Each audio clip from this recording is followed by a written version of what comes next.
जय हिंद दोस्तों। एक बार फिर से आप सभी का स्वागत है आपके अपने यूट्यूब चैनल अभ्युदय क्लासेस पर।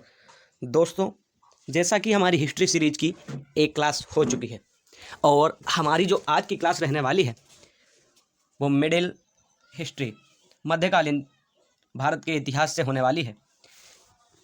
हम शुरुआत करेंगे मध्यकालीन भारत से और सबसे पहले हम चर्चा करेंगे भारत पर अरब आक्रमण के बारे में। भारत पर कब अरब आक्रमण हुए और क्यों किए गए, क्या उनके उद्देश्य थे और क्या क्या हमारे एग्जाम में क्वेश्चंस आते हैं, उन सभी बिंदुओं पर इस क्लास में हम चर्चा करने वाले हैं।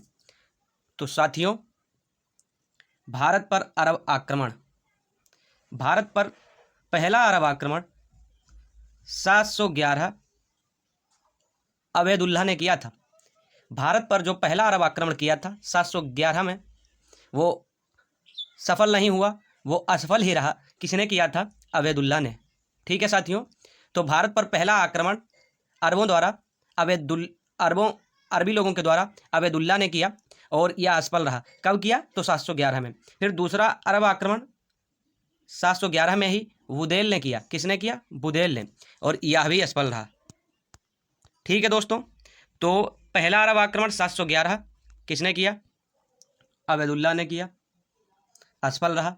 दूसरा अरब आक्रमण 711 बुदेल ने किया, यह भी असफल रहा। इसके बाद जब तीसरा अरब आक्रमण हुआ है 712 में, कब हुआ है? 712 में। 712 में किसने आक्रमण किया? मोहम्मद बिन कासिम ने। ये इंपॉर्टेंट है। ठीक है दोस्तों, ये इंपॉर्टेंट है कि भारत पर पहला अरब सफल आक्रमण किसने किया? तो मोहम्मद बिन कासिम ने किया। कब किया? तो 712 में। कब किया? 712 में। मोहम्मद बिन कासिम, इस तरीके से प्रश्न बनते हैं।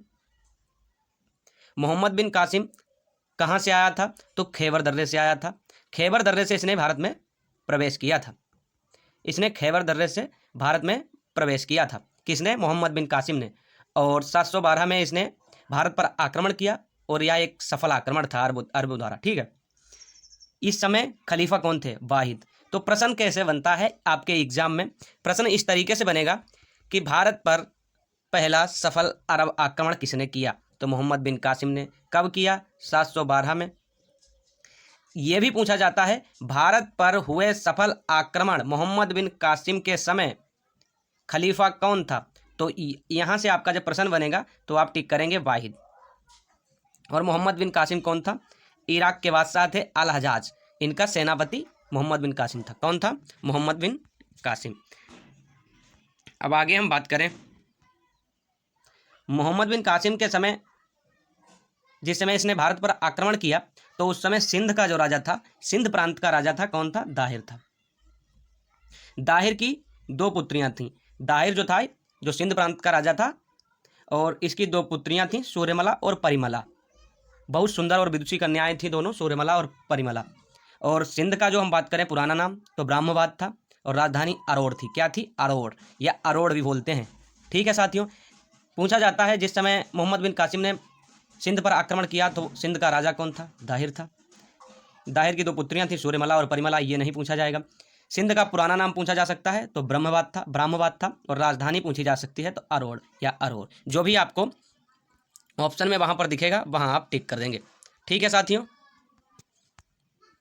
आगे हम बात करें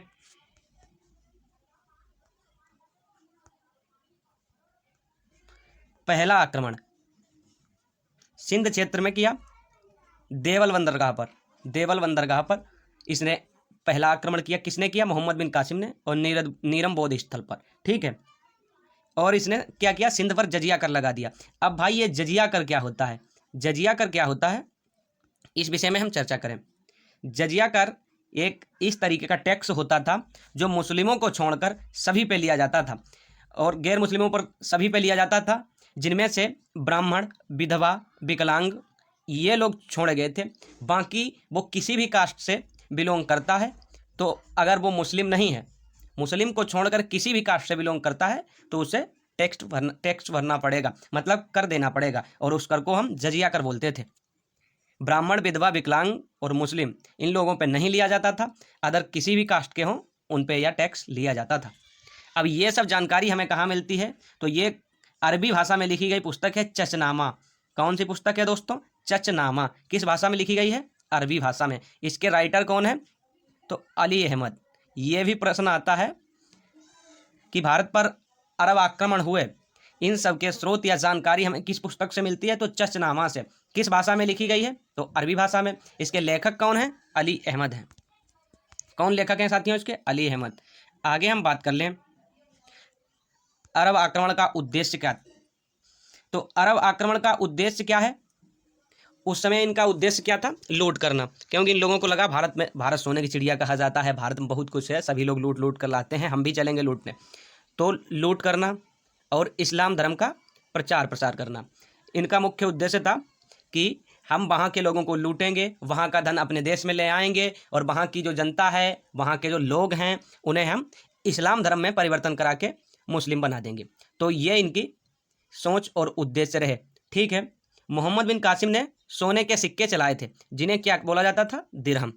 तो ये प्रश्न आता है कि मोहम्मद बिन कासिम ने सोने के सिक्के चलाए, जिन्हें हम कहते थे दिरहम। क्या बोलते थे? दिरहम। और अरब आक्रमण के प्रभाव क्या पड़े हमारे कंट्री पर? कि अरब आक्रमण होने से क्या प्रभाव पड़े? ऊँट का पालन, मानसून, मानचित्र कला, खजूर की खेती में वृद्धि हुई, दशमलव पद्धति भी बहुत ज़्यादा अपनाई गई। ठीक है। ऊँट पालन पर और मानसून, मानचित्र कला, खजूर की खेती और दशमलव पद्धति, ये सब हमारे देश पर प्रभाव पड़े। ठीक है साथियों, तो आज के लिए इतना ही। मिलते हैं अगले वीडियो में। तब तक के लिए खुश रहिए, मस्त रहिए, और हमारे जो फर्स्ट विजिटर हैं वो प्लीज़ चैनल को सब्सक्राइब ज़रूर कर लें। Thank you.